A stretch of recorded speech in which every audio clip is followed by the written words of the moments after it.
안녕하십니까. 바람과 해를 담은 정치 더불어민주당 국회의원 양이원영입니다. 더불어민주당 후쿠시마 원전 오염수 해양 투기 저지 대책위원회에서 기자회견을 준비했습니다. 의원님들이 대부분 지역에 계셔서 제가 오늘은 저 혼자 하게 됐습니다. 오염수를 오염수라 부르지 못하는 국민의힘은 누구를 위해 정치를 합니까? 5월 10일 정부는 후쿠시마 원전 오염수라는 공직용어를 처리수로 바꾸는 방안에 대해 검토에 착수했다가 논란이 이어지자 부랴부랴 오염수 용어 변경 여부는 검토된 바 없다고 부정했습니다. 이상한 일입니다.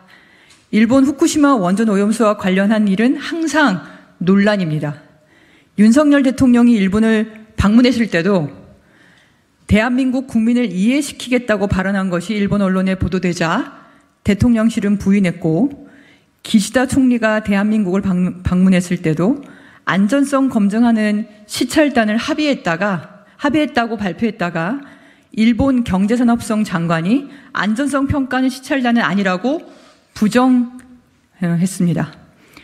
국민의힘 우리 바다 지키기 검증 TF는 더 가관입니다.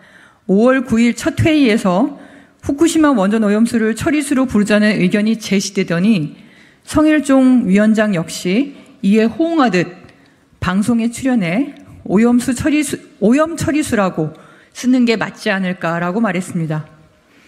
TF 단장인 성일종 의원은 지난 4월 6일 있었던 국방위 현안 질의에서 일부 원전 국가에서 운영하는 원전에서 배출하는 삼중수소량을 비교하며 후쿠시마 원전에서 배출하는 원전 오염수가 안전하다는 식으로 동경전력 입장을 두둔했습니다.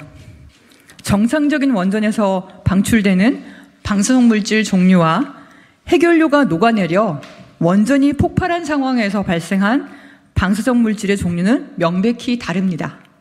위험 역시 말할 필요가 없습니다. 가만히 있으면 중간이라도 간다는 말이 생각납니다. 상식도 국민 안전도 없는 일본의 동경전력의 대변인이나 할 이야기를 여당의 후쿠시마 원전 오염수 관련 TF 단장이 나서서 하고 있습니다. 우리 바다 지키기가 아니라 일본 입장 지키기 TF로 차라리 이름을 바꾸기를 권합니다. 동경전력이 공개한 자료에서도 전체 후쿠시마 원전 오염수 중 34%를 제외한 약 70%가량이 기준치의 최대 19,900배까지 방사성 물질에 오염되어 있는 상황입니다.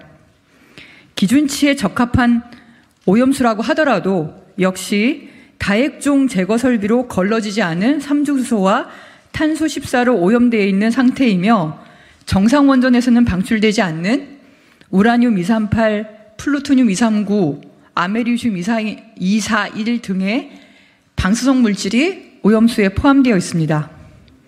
오염수를 처리하는 다액종 제거 설비의 신뢰성도 문제입니다. 국제 전문가들은 2018년까지 다액종 제거 설비가 제대로 작동되지 않았으며 도쿄전력 역시 이를 인정했다고 지적합니다. 다액종 제거 설비에 대한 검증 자료 역시 확인되지 않아 그 성능을 신뢰하기 어려운 상황입니다. 이런 상황에서 여당이 일본 입장에 맞장구를 치고 오염수라는 공식용어로 바꾸겠다고 하는 것이 상식에 부합하는 것입니까? 오염수 용어 변경에는 과학도, 국익도, 국격도 없습니다. 국민의힘은 더 이상 국민 안전을 위협하고 국민의 자존심을 짓밟는 매국적인 행위를 중단하기 바랍니다.